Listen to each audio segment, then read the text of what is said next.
नमस्कार विद्यार्थियों, मैं Maryam Bano, assistant professor, department of history, government college Ratangarh. विद्यार्थियों, अपना जो पहला पेपर है प्राचीन भारत का इतिहास, इसमें एक मुख्य बिंदु है आर्य। यूनिट फर्स्ट में ये काफ़ी विवाद का विषय रहा है। आज हम इसी विषय पर चर्चा करेंगे। आर्य लोग। आर्य संसार की विख्यात जाति का नाम है, जिसकी एक शाखा बहुत प्राचीन काल से भारत में आकर बस गई।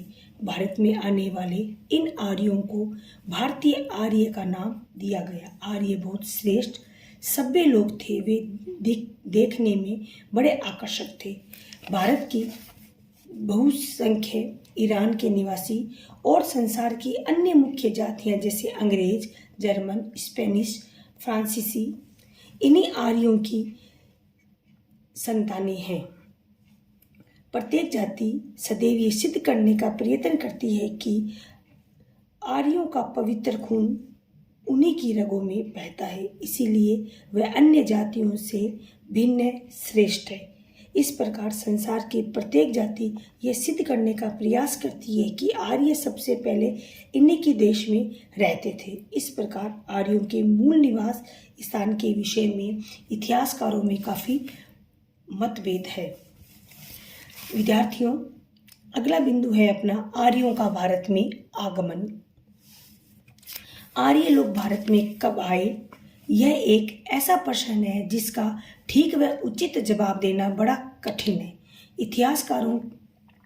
इतिहासकार आर्यों के भारत आने और ऋग्वेद लिखे जाने पर सहमत नहीं है। साथ ही आपस में हजारों वर्षों का अंतर बताते हैं। महात्मा तिलक व जैकोबी के विचारों में आर्य लोग 6000 से 4000 ईसा पूर्व के मध्य भारत आए थे।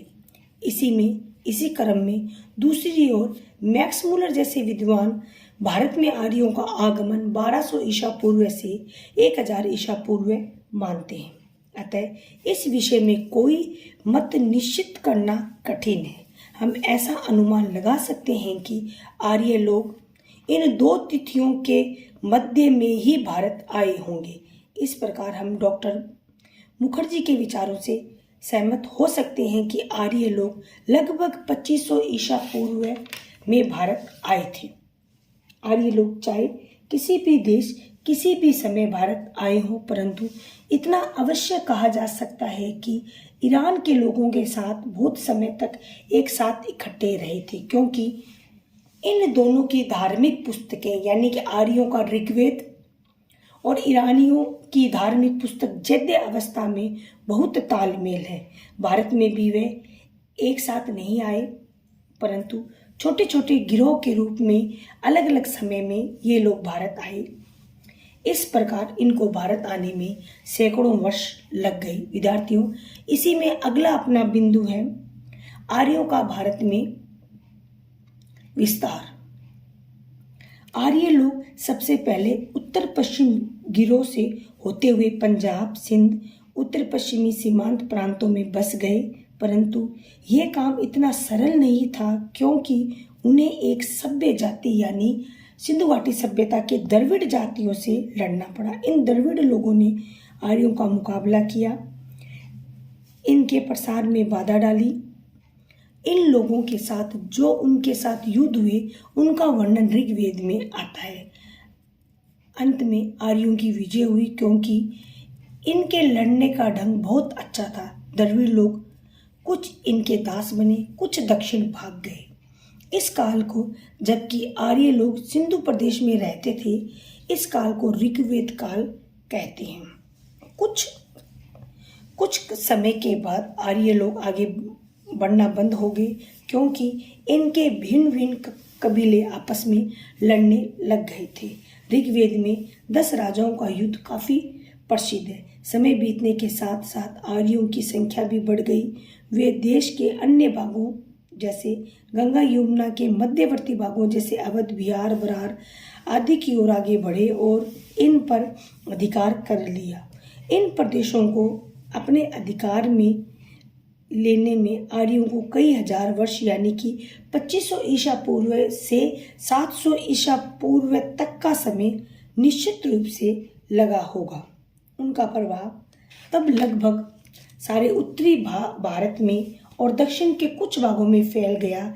इस सारे भाग को उन्होंने आर्यवर्त का नाम दिया। भारत के मूल निवासी अब पूर्ण रूप से उनके अधीन हो गए थे। यमुना व गंगा की ओर बढ़ने के समय को उत्तर वैदिक काल का नाम दिया गया। इसी समय आर्यों लोगों में आपस में कुरुक्षेत्र के मैदान में महाभारत नामक युद्ध हुआ, परंतु अब उन्हें किसी अन्य जाति का डर नहीं था, क्योंकि भारत पर उनका अधिकार पूर्ण स्थापित हो चुका था।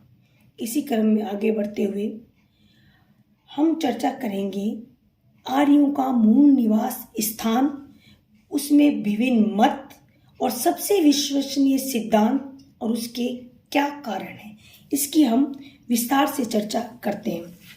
आर्यों का मूल निवास स्थान। आर्यों का आगमन किस देश से यहाँ हुआ, ये कहना बहुत कठिन है।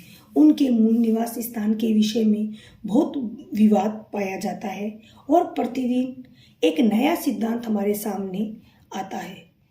बहुत से इतिहासकार इस विषय में एक मत नहीं है। इस विषय में निम्नलिखित सिद्धांत प्रस्तुत किए जा सकते हैं, परंतु वे एक दूसरे से इतने भिन्न हैं कि हम किसी निर्णय पर नहीं पहुंच पाते हैं। इसमें प्रथम है सप्त सिंधु सिद्धांत। बहुत से भारतीय इतिहासकार, जिनमें अविनाश चंद्र दास, डॉक्टर संपूर्णा चंद का नाम प्रसिद्ध है, ये ऋग्वेद में वर्णित भौगोलिक परिस्थितियों के आधार पर सप्त सैंधव प्रदेश यानी आधुनिक पंजाब, सिंधु का प्रदेश को आर्यों का मूल निवास स्थान बताते हैं। उनके अनुसार ऋग्वेद में यह कहीं नहीं लिखा है कि आर्य बाहर से आए थे। ऋग्वेद में जिन पशुओं पौधों के नाम दिए गए हैं वे उन दिनों पंजाब में पाए जाते थे। इसीलिए इन इतिहासकारों के अनुसार आर्य कहीं बाहर से नहीं बल्कि भारत से ही अन्य देशों की तरफ गए थे। इसी क्रम में दूसरा बिंदु है आर्कटिक उत्तरी ध्रुव महाद्वीप। प्रसिद्ध भारतीय विद्वान बाल गंगाधर तिलक ऋग्वेद व जैद्यावस्था के कुछ प्राकृतिक दृश्यों जैसे लंबी संध्या, 6 मास के दिन रात का वर्णन इत्यादि के वर्णनों के आधार पर यह धारणा बताई गई है कि आर्य उत्तरी ध्रुव क्षेत्र में रहने वाले थे।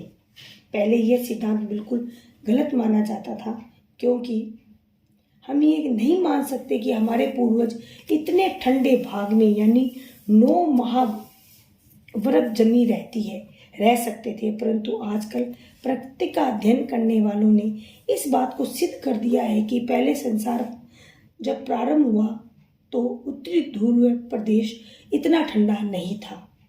उस समय वहाँ की जलवायु भारत के समान थी। ये सभी वर्णन तिलक ने अपनी पुस्तक the Arctic home of the Vedas में की है। वो स्पष्ट करते हैं कि आर्य उत्तरी ध्रुव से आए थे। इसी क्रम में विद्यार्थियों तीसरा बिंदु है तिब्बत देश के सिद्धांत। वेदों का अच्छी तरह अध्ययन करके कई इतिहासकारों ने इस सिद्धांत का प्रतिपादन किया है। इनका कहना है कि आर्यों निकटतम देश से ही भारत आए थे, जो संभवतः तिब्बत था। तिब्बत को आर्यों ने इसलिए छोड़ा क्योंकि उनकी जनसंख्या के आधार पर वह जगह उनके लिए छोटी थी, परंतु आजकल बहुत से इतिहासकार इस मत से सहमत नहीं है। इसी क्रम में अगला बिंदु है ऑस्ट्रिया व हंगरी का सिद्धांत।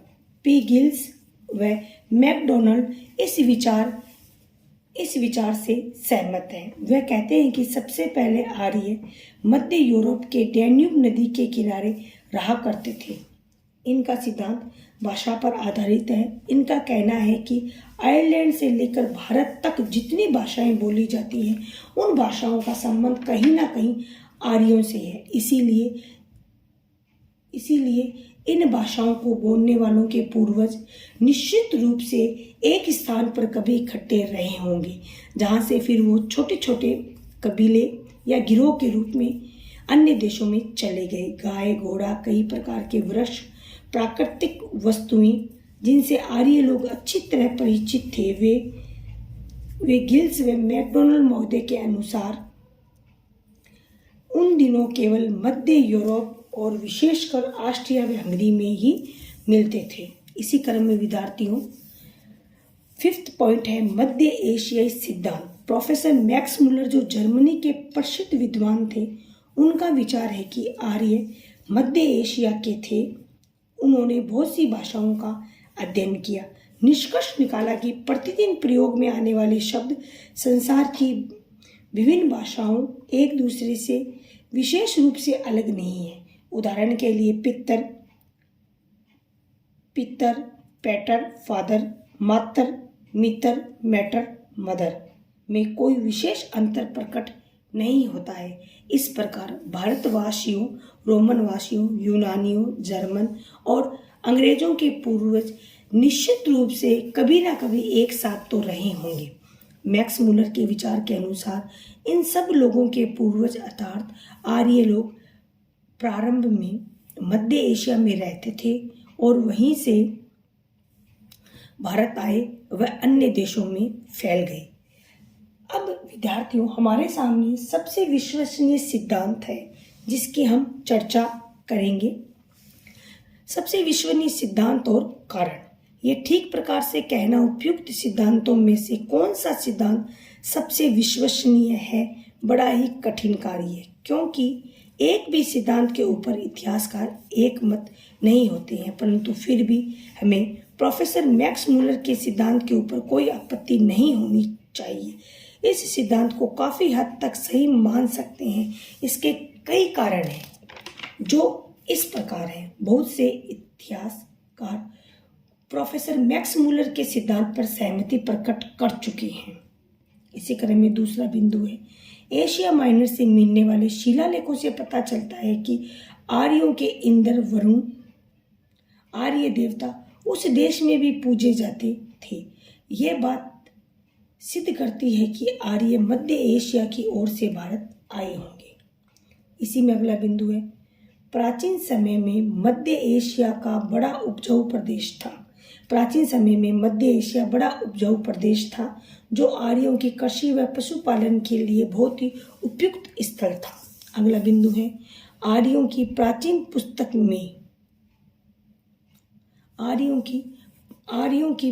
पुस्तक में जिन पशुओं व उपज की वस्तुओं का नाम आता है वे उस समय मध्य एशिया में पाई जाती थी। अंतिम कारण यह है कि मध्य एशिया ही एक ऐसा प्रदेश है जो यूरोप व भारत से लगभग बराबर दूरी पर है। इसलिए कुछ आर्य पूर्व में भारत में आ गए और कुछ आर्य पश्चिम होते हुए यूरोप की तरफ चले गए। Thank you.